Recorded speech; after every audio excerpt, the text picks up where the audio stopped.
अस्सलाम वालेकुम। Programme embassy road में खुश आमदीद। नाज़रीन, आज हमारे इस प्रोग्राम में पाकिस्तान में ऑस्ट्रेलिया की हाई कमिश्नर मेहमान ख़ुसूसी हैं, वो हमारी मेहमान हैं। हम उनसे गुफ्तगू करेंगे पाकिस्तान और ऑस्ट्रेलिया के बाहमी ताल्लुक़ात के हवाले से। मार्गरेट एडमसन उनका नाम है और वो तकरीबन 1.5 साल से पाकिस्तान में ऑस्ट्रेलिया के हाई कमिश्नर हैं। हम उनसे ये इस्तफ़सार करेंगे कि पाकिस्तान और ऑस्ट्रेलिया के ताल्लुक़ात जो हैं वो किस निगाह से उनको देखती हैं, मुस्तक़बिल में उनके जहन में क्या खाका है कि पाकिस्तान और ऑस्ट्रेलिया को एक दूसरे के करीब लाया जाए। Thank you very much, High Commissioner. You have joined us in this program. It's a great pleasure to have you at the residence. Thank you very much. Pakistan and Australia, they're friendly countries, and since the establishment of the diplomatic relations, do you think that the relations have moved forward? We have enhanced our relations, and are you satisfied with the status of these relations? I would say yes, indeed. We are one of the first countries, I believe, to have established diplomatic relations with Pakistan, going all the way back to now, 70 years, as it were. So we were there in Karachi at the outset, and have been at Pakistan's side ever since. So I would say it's a long-standing relationship, and indeed, in the case of some of our interactions, it goes back beyond the establishment of Pakistan as an independent Beyond nation. 40s, even 47. Absolutely. I mean, in terms of cricket tours, Yes. I visited the small museum at the Gymkhana in Lahore and seen an Australian cricket team there touring very early on. I believe it was even during the 1930s.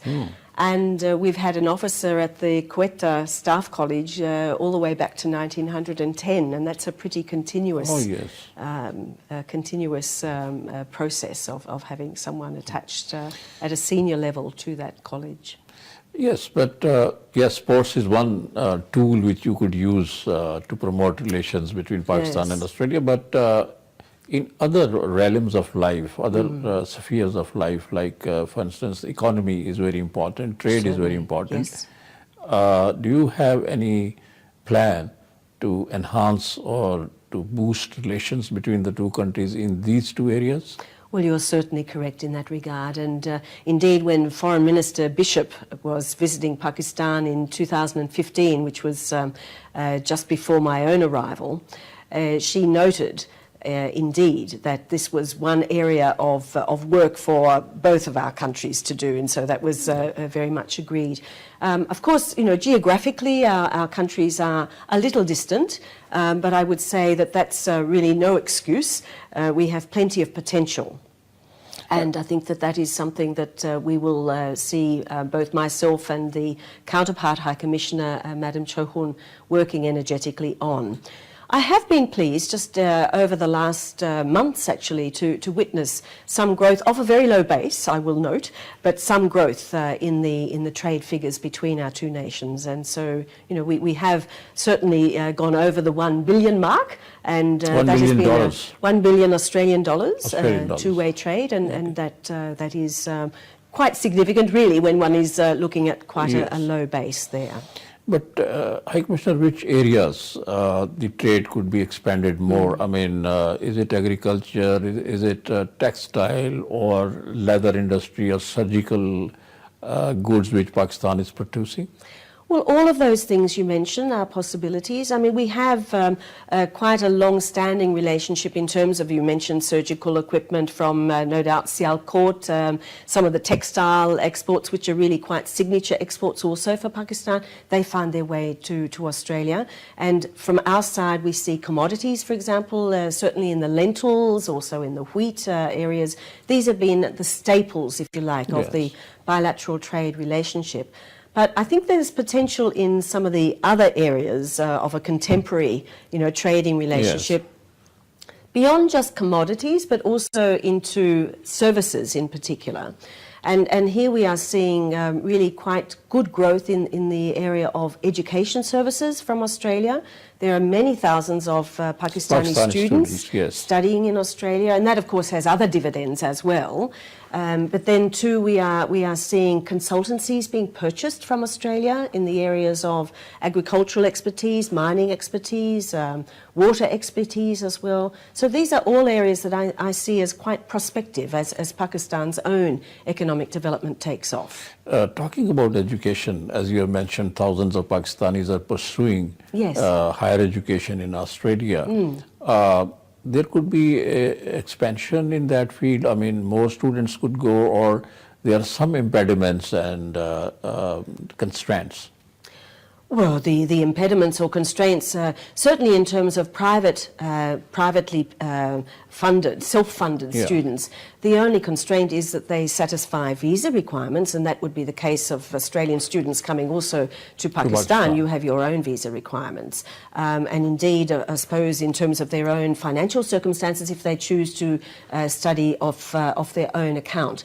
And at the moment we see really continuing growth. I think Australia is quite a popular destination. Yes. And for, shall we say, people who contemplate studying abroad, it's a very affordable location as well for undertaking studies. So currently I think the figure is something like 16,000 Pakistani students are studying in Australia.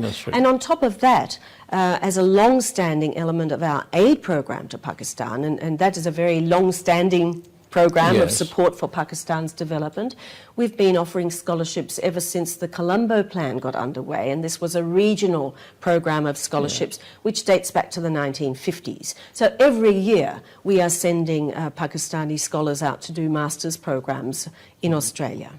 So how many of them, if you have any figures, come back to Pakistan after attending degrees, master's degree or other higher education degrees, and they come back to Pakistan and serve their own country? Indeed. Well, in the case of the scholarship holders, it is a requirement actually that they come back at the end of their studies, because they are selected on the basis of their potential contribution as future leaders in their fields to contribute to Pakistan's development. I mean, that goes part and parcel, of course, of an aid program. In the case of privately funded, self-funded students, certainly again, the vast majority are coming back to Pakistan. And indeed, if they wish to stay in Australia, well, then it's an entirely different visa, obviously, as well. So all I can say, I don't have exact figures that it's a totally 100%, but definitely it's very, very much in the high 90s of the proportions that would be coming back, simply because they have their background, their careers, their families are often here as well. So they're not normally seeing it as a migration route, shall we say. This recruitment, I mean, the students who go to Australia for studies, are they selected by a Higher Education Commission, or it done jointly by the High Commission and the Higher Education Commission of Pakistan? I was going to note that there is this other stream. When it comes to the Australian aid program offered scholarships, you may have seen we are now advertising for next year, actually. The advertisements are out for the Australia Awards, and we also have what are called Endeavour Awards. And those are offered, and we are going through a merit-based process and selecting those for the universities in Australia based on acceptance by the universities in Australia as well. They have to have achieved master's entry access to their university of choice, and then they apply for the actual award. But the Higher Education Commission also, as you rightly say, it has its own set of scholarships. And what I've been delighted over the 18 months that I've been here so far is to see that there have been some partnerships developed between the Higher Education Commission and a number of Australian universities directly offering PhD as well as master's programs for HEC scholarship awardees. So that's that whole different stream, if you like, which is outside of the Australian aid program, but is a funded stream for scholars to go and study in Australian universities as well. Australian aid program caters to which kind of students or which category of students in the field of education? Well, we are offering master's programs under the Australia Awards program, and as I mentioned, there's an additional program which is called the Endeavour Awards. And the Endeavour Awards offer PhD as well as masters. And then, as I said before, the HEC program of scholarships for Pakistanis, which I think go to many, many countries around the world, they are offering PhDs and masters. High Commissioner, can you, do you have something in your mind to actually enhance and boost trade? Because my understanding is that Australia has been helping Pakistan in developing the dairy farming in Pakistan. Yes. Cattle breeding and horse rearing and all these kind of things, you know. That's true. So Australia is keen to do it, or they are not? Oh, most definitely we are keen to do it. I mean, it's a delight actually to go out and visit the dairy farms, and I'm about to go and visit another one in Sindh, and I've visited a dairy farm close in Punjab? yes, indeed, close to Lahore, and been to the so-called milking parlour to see the Australian genetic cows. As I understand, this is a continually growing number of animals. It's close to 100,000 or so of cows that are here, dairy cows, that is. So this has been, actually, one sees in the aid program where we have been assisting through the dairy industry and also the meat industry, whether it be beef, whether it be mutton, also, as I mentioned, dairy, also in the areas of research for improved seeds and more sustainable farming methods generally, and that also starts to segue into the water sector. We worked for 10 years with the mango value chain. We take a value chain approach. And so this is, as it were, there's a research partnership between our countries. There's the aid program seeking to assist with lifting people out of poverty and increasing the success of Pakistan's own exports. So all in the interests of engaging private sector growth in Pakistan. And then, of course, that links very neatly, quite clearly, into commercial outcomes as well, because there are, quite obviously, a number of farming enterprises and industrial enterprises linked to agribusiness or the veterinary sector or the dairy sector, where there is a lot of money engaged. I mean, I've noted and commended and applauded a recent Dutch investment in Pakistan, dairy in sector. Engro. Yes. Where we have seen that has been, I think, a very clear signal internationally that there are very good investments available here in Pakistan on a commercial level. So this is the kind of vision that I see, is that Australian expertise, Australian equipment, Australian livestock, Australian products generally, and in terms of products, I also would include consultancies and education. These are all Australian products, so to speak, that are available on a commercial basis as well. High Commissioner, you visited the dairy farms in Punjab, and you intend to do another one in Sindh. Yes. What is your evaluation? I mean, scientifically speaking, are dairy farms are of international standard, or they lack amenities or facilities that are required to be on international level? I think that one sees a range of levels in practice in Pakistan, and indeed that has been the case in the past in Australia, where you see large-scale enterprises, and then sometimes you see what we call cooperatives, which can be medium-size or even small size, joining together to form a so-called dairy cooperative. The ones that I have visited so far in Pakistan have been at the larger scale level, and really state of the art. And they have been using, and they are in very close contact with Australian expertise. They talk to each other, they visit each other, and so the best of Australian experience in successful dairy farming is being drawn upon in that regard. And we certainly anticipate seeing similarly in the beef and mutton sector as well as we move into that new phase.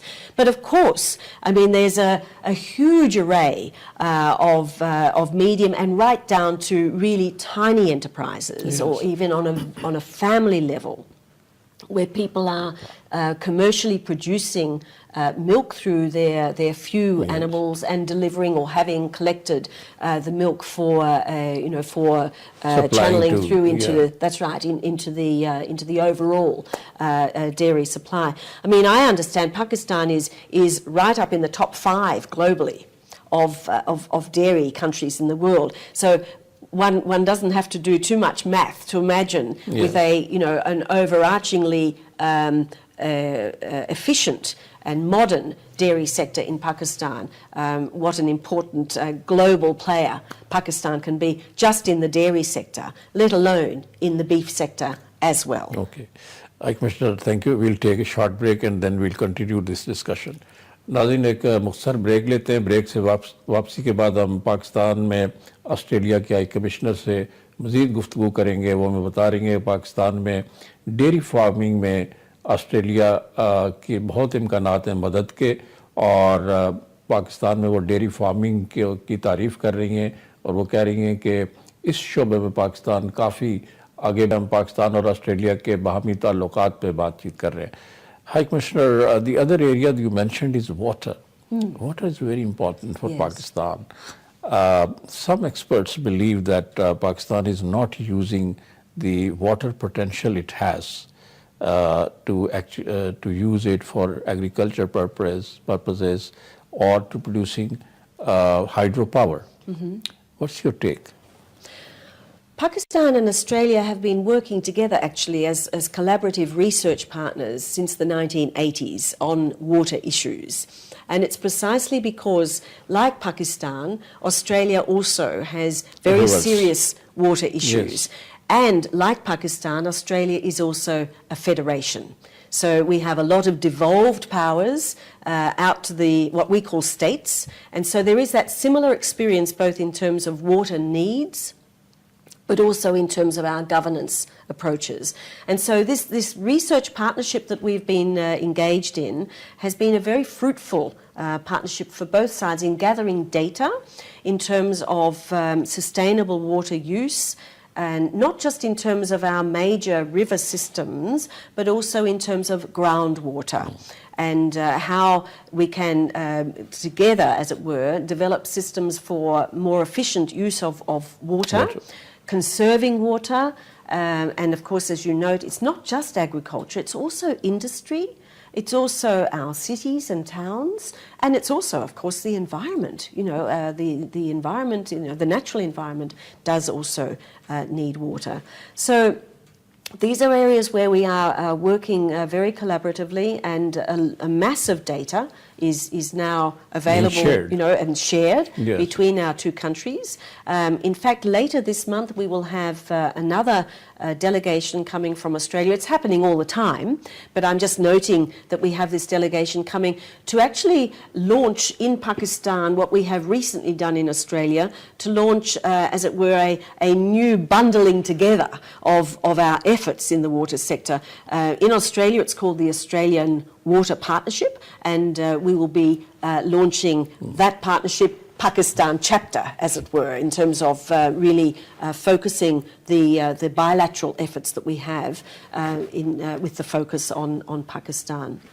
So we are working, I would say, very fruitfully and very collaboratively in this regard. You're perfectly right to highlight water, and I think increasingly on a global scale, we are all recognising how important it is that we conserve and use water prudently. Some experts believe that Pakistan is not prepared, or it doesn't have the clairvoyance or expertise to use water more efficiently.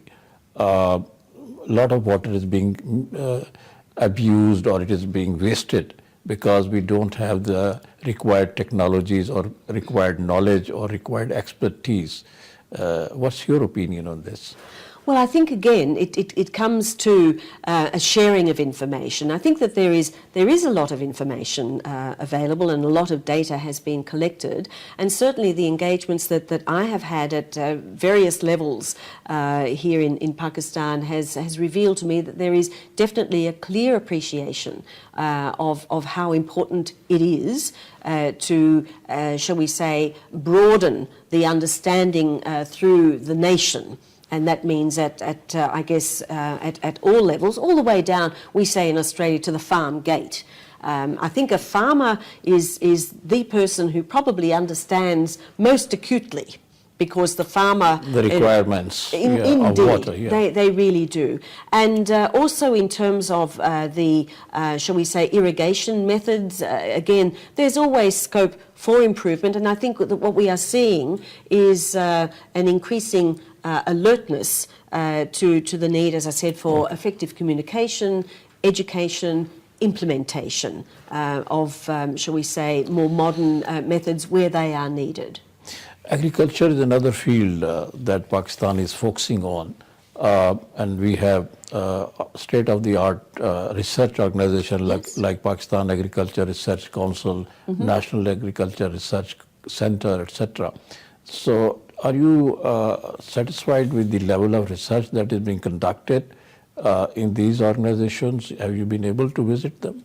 I have visited on a number of occasions, and also to the key academic institutions, because once again with our research partnership, just as in water, also with agriculture.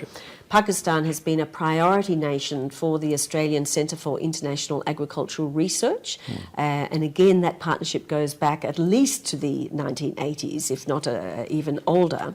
And so there's a very strong relationship with, for example, the Faisalabad University of Agriculture. Absolutely, and also in Lahore there is a very strong linkage. They have links also to Multan. Punjab tends to be a big focus, mainly because obviously it is the key agricultural producing province, and has, of course, over half the population of Pakistan. 60% of Pakistan's population. A huge focus in terms of the agricultural effort is indeed in Punjab, and so that tends to be where we have the closest linkages in that way. So no, I mean, my sense has been that there is a very impressive research knowledge, and a lot of ongoing research is underway. And I should in fact quickly note that in addition to Punjab universities, I had the pleasure of visiting a very important university close to Hyderabad in Sindh,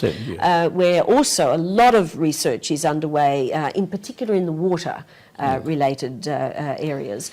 So my sense is that there is excellent research underway. I've recently actually had the great pleasure of meeting some young women scientists who have also spent some time on short course research and training in Australia. And there we see too that it's not just a male domain. I think that's an important point to register. Yes. So we see some excellent women academics also engaged in research and also at the levels of policy. Pakistan has produced some varieties of wheat to grow more wheat in Pakistan, and rice as well. Yes, and cotton. Cotton too. But is Australia ready to work with, in collaboration with Pakistani agriculture research centers to introduce new varieties so that we are able to enhance the wheat and cotton and rice production in Pakistan? In the new phase of what we call our value chain approach, I mentioned earlier that we had worked for many years with the mango sector, and in particular looking at the value chain approach there, all the way through, if you like, from the research through the farm gate production and through to the sharing of export. knowledge with Sharing farmers. Absolutely, farmers, but when we say value chain, all the way through to export, sir, so the marketing and the export as well. Everything included. That's right. So this is really, I think, I mean, mango is often held up as the iconic fruit of Pakistan, and I'm really quite proud of the support that Australia has provided to improved quality production and reliability of production of quality mangoes for the market, including for export. In the commodities you mention, I'm delighted to note that we are, through the Better Cotton Initiative, we have recently agreed to provide assistance for the Pakistan cotton sector, and my understanding is that something in excess of 200,000 Pakistani farmers are going to be assisted under this particular partnership, which involves, it's got a number of partners in it, but the Better Cotton Initiative is an international partnership involving a number of brands. Some of the key brands that are purchasing cotton textiles and products across the entire, globe. And very important that Pakistan be part of all of this, because in terms of the purchasing protocols, so they need to have, again, quality, reliability. Pakistan has also been importing wheat from Australia. That's right. It's been an import. Yes, and but do you think that Pakistan can increase the wheat production, because the population is growing at a very great rate in Pakistan? So in order to meet their food requirements, Pakistan needs to boost the production in the wheat area. I guess so. So is Australia ready to help Pakistan to find a new variety in wheat? Well, as I said to you, I'm not aware of any current conversations in that regard. It's not been a request that I have been made aware of by Pakistan. We have, as I mentioned before, a long track record of undertaking research. There may well have been, in the course of those many years of research, looking at wheat varietals, particular seeds in wheat that would be best equipped for the climate, water, disease situation of Pakistan. That may have been the case, but as I say, I'm not aware of any new request for Australia to assist in that area. My understanding is, High Commissioner, that a lot of Pakistani agriculture scientists and researchers went to Australia for higher training. That's right. And this process is still going on? Or? Absolutely. Okay. Yeah. As I mentioned to you before, we do have our scholarships program, and every year there would be a number of those awardees who are engaged in agricultural sector. So that is in terms of the Australia Awards program. But in addition to that, under the actual headings of our aid program in the agricultural sector, aid program in the water sector. Training is attached to that. And so I mentioned to you the young women scientists. They went out under that particular program as an example. And I'm delighted to note, for example, when I visited the Faisalabad Agricultural University, and indeed in Lahore too, just a few months ago, I met a number of alumni who are now on faculty, having studied in Australia. And so it's very much a two-way process. Sometimes they come back into their universities, sometimes they are recruited into the universities as a result of their studies in Australia. So it's quite a dynamic process, and they maintain, as members of an alumni, we do have an Australian alumni association in Pakistan. Plus also many of these alumni belong to their own university alumni. You know what I mean? So on a number of levels they maintain those links, those contacts, research contacts, professional contacts. I was sure sometime back Australia used to help Pakistan in beekeeping form. Oh, really? This one I'm not aware of. Yeah, okay. What I can say is that the honey in your country and the honey in my country, they are both very high quality, because I enjoy honey a lot, and I've been enjoying. In fact, I think I tasted in Pakistan not so long ago honey that tasted very like eucalyptus honey, and of course that's an Australian tree. Back to this water issue, you said that Australia is also a federation. Yes. And faced with water problems like Pakistan.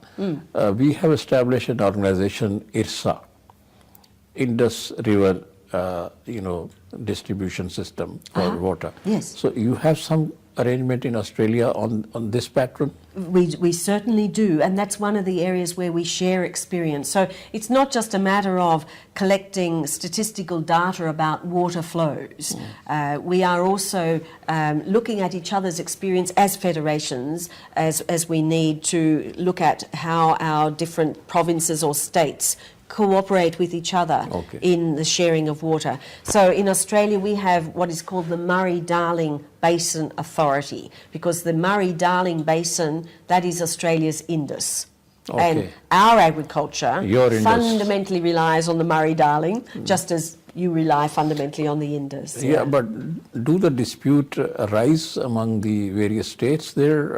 In the past, most certainly. Yes. And often, one of our favourite stories, actually, and it was, you know how you sometimes have what we call a light bulb moment. Yes. Where you really finally realise you must go forward with perhaps a more sophisticated or consensual way.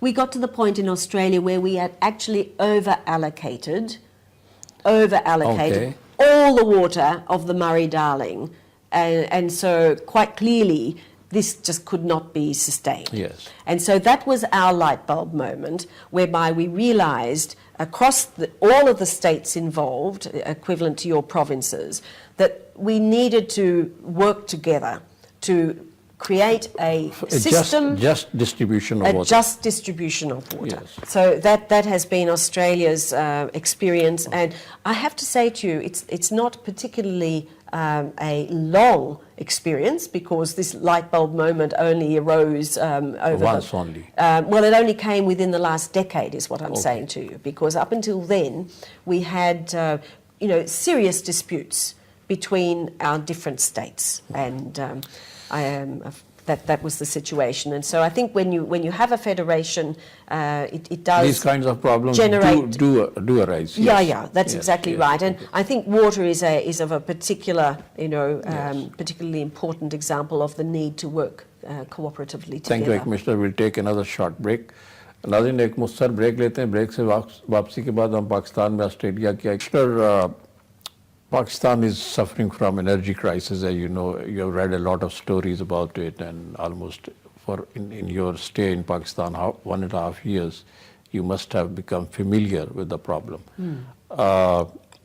Is Australia ready, or can Australia help Pakistan to overcome the crisis, particularly in the hydropower sector? Possibly hydropower experience in Australia may be relevant in Pakistan's experience. I would say Australia has done some hydro power generation of electricity, and indeed the company that arose from our largest national experience of hydropower construction then became an internationally recognised expert on not only hydro but broadly speaking infrastructure, and they have been present in Pakistan actually for a number of years, but they recently become a Singapore-owned company, as happens of course in the global context. But that company was the Snowy Mountains Engineering Corporation, and so they had been present, and they are still here in Pakistan and engaged with the supervision of certain projects, whether it is road construction or whether it is, I believe, also in hydro projects here in Pakistan. So if you like, through that commercial level, our experience has been shared with Pakistan in the hydro sector. But there are, of course, in a country's energy mix, there are many components. Sources to get, yes. Many components, and just as in Australia's case, I'm very much aware from my own conversations here that Pakistan continues to work very hard to to close the gap in terms of its energy needs, so-called one of the key E's in the Yes. priorities for the government. But for example, I was very happy that Minister Abbasi travelled out to Western Australia, to Perth, to the International LNG Conference. These are absolutely major clearinghouses Yes. of all of the major companies involved in the LNG sector. Australia is poised to become a very major LNG supplier on the global scene, and so Minister Abbasi travelled out there and had some very fruitful conversations, I believe, out there in terms of Pakistan's own desire Needs of LNG. to make use of LNG Yeah. as a clean source of energy. I'm also conscious that, and indeed I'm delighted that Australia is part of this too, and that is the Gul Ahmed Wind Corridor project. The Australian aid program.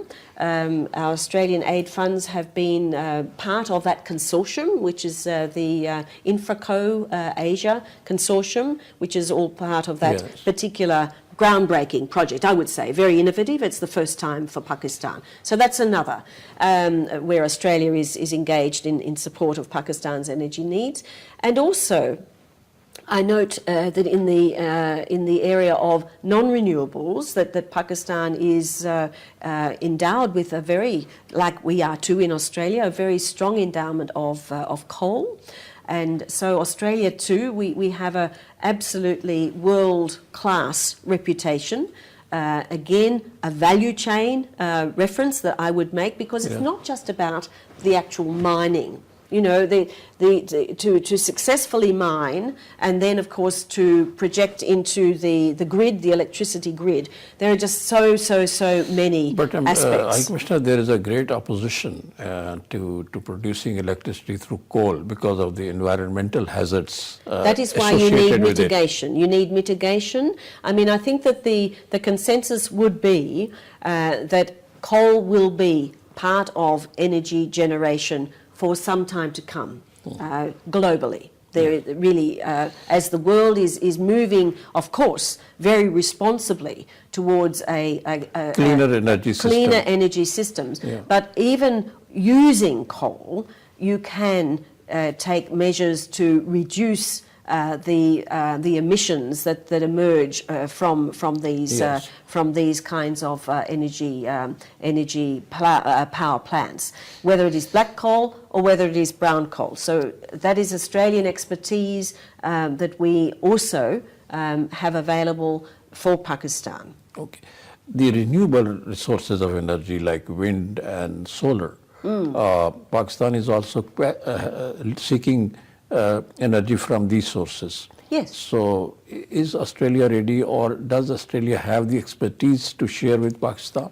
Well, I have just mentioned to you the wind. That is the first for Pakistan. That's one, and Australian, well, that's the first one, and then it will of course be up to Pakistan as to whether it wishes to undertake further exploitation of its potential to have wind-generated electricity. So we will remain available for conversation on that sort of level. And what about the solar And in energy? terms of solar, yes, indeed, Australia is another country. There are many countries engaged in the solar sector, and I am aware of some small-scale cooperation between some Pakistan, and this is on a commercial level, Pakistan and Australian suppliers.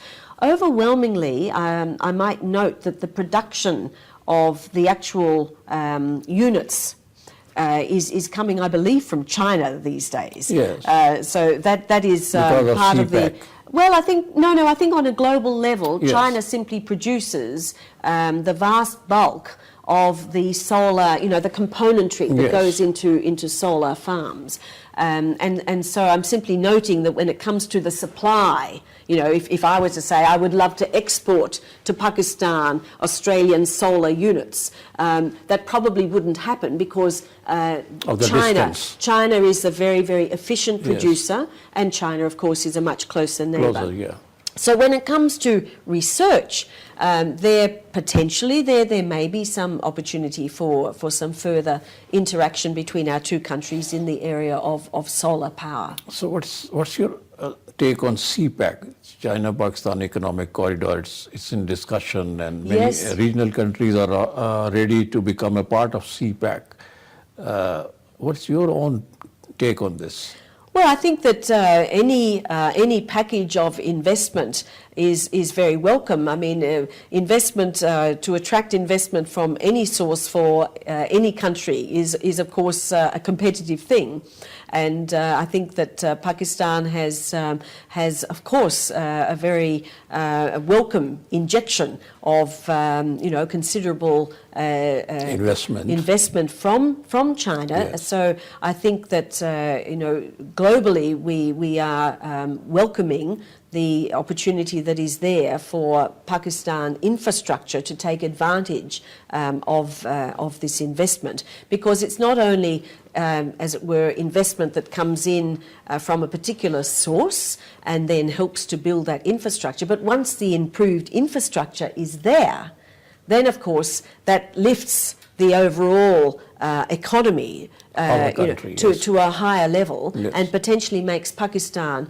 a more attractive investment destination for a whole array of companies from a whole array of other countries as well. So to, as it were, to spread the basket of investors, and that's a very positive potential, I think. The other thing about CPEC, of course, is that it has the potential to connect Pakistan with the regional countries, better with the region. Yes. And as I have become aware, that Pakistan's own current connectivity with its region, and indeed the region as a whole, is one of the least connected in the world. So the dividend, the economic dividend of having stronger regional connectivity is a no-brainer. Yes. So we are very, very encouraging of that process as well. And indeed, through our aid program, we are supporting the World Bank's provision of expertise to the Pakistan government. We are funding that project in terms of building the connectivity of Pakistan to other economies of the region. Mr. I'll now move on to another another question, which is related to global terrorism. And Pakistan has suffered a lot because of this terrorism. How Pakistan, Australia can cooperate to fight this menace of terrorism? Well, Pakistan and Australia, as I mentioned earlier on, we have a connection to Pakistan in terms of our relationship on security issues, going all the way back to having senior army personnel attend the Quetta Staff College. We also have always, for many, many years now, had a senior defence person attached to the National Defence University, NDU. So we are there in terms of maintaining a very open and frank dialogue with Pakistan on all of these issues between our defence forces and also between officials. We maintain a very open dialogue with each other. Australia, we use that term solidarity. Australia has very, very much a sense of solidarity with Pakistan and appreciates the efforts that Pakistan has had underway, and indeed has extended on multiple occasions condolences for the terrible consequences of terrorism in Pakistan. We are offering, on a modest level, I mean, our aid program and our capacity to assist obviously is of a much smaller scale than a number of the other partners that Pakistan has. But we're very much like-minded in these areas. And as I said, we do offer some capacity building, so in the form of training from our defence force, Also, the Australian Federal Police is providing capacity building. So to whether Pakistan Police? Yes, to Pakistan Police, and also in other relevant agencies when it comes to Capacity building. Capacity building, absolutely. Yes. And some of that capacity building may be in relation to detecting financial flows that may be directed towards, terrorist Financing uses. terrorists. Exactly. Yeah. So this kind of capacity building, so it's not just necessarily the police force, that too, but relevant, the relevant agencies that are engaged across what is, of course, a very complicated but very, very urgent area globally for us collectively to work on. And last short comment on sports, Pakistan and Australia. Yes. We have lost matches, test matches in Australia. Yes. But you think that this is an effective tool to enhance bilateral relations, and the sports activity between the two countries will continue? Well, indeed, and I think cricket is the iconic one, but also hockey. These are two green-based hockey, not ice hockey, of course. We don't have ice hockey in Australia, but these two sports really we have a lot to do, a lot of national passion engaged, and yes, indeed, it's recently not the best experience for Pakistan in the recent playing test. in Australia. There are the one-day matches, which are still to play out. So, we wish Pakistan the best of luck with those. But I do very much believe that sports connections are very, very important, just as I said before, students are the dividends that come from people-to-people contacts across all of these activities. We have launched, on a very modest scale here in Pakistan, a tournament for school girls, actually, from underprivileged schools. We've just had a pilot for that. It'll continue to be quite modest, but what we hope is that it will be a bit of a catalyst going forward, and that we will see, stronger feeder effort and the joy of playing sport for girls as well as boys. Also, very recently, I was delighted, and this is a commercial activity, actually, the Lahore calendars. Not sure if you've heard of the calendars. They recently went to Sydney. A reception here. Indeed. They were magnificent. They went out to Australia. This was a squad of young men selected from over 100,000 from all over Punjab. And I think it's set, so they tell me, to become a national initiative. And so for young boys, and they told me they were going to also extend it to young girls as well. So I think that this is a very nice way to see on multiple levels. So it shouldn't just be at the test level. This, of course, is the creme de la creme. And we have that very, very proud tradition going back, as I said, in both of these key sports. But I want to see it developing down into more of a, shall we say, more into the feeder levels and into community sport for both boys and girls. Thank you, High Commissioner. नाज़रीन, आपने हमारे इस programme में पाकिस्तान में Australia के high commissioner Margaret Adamson की गुफ्तगू सुनी।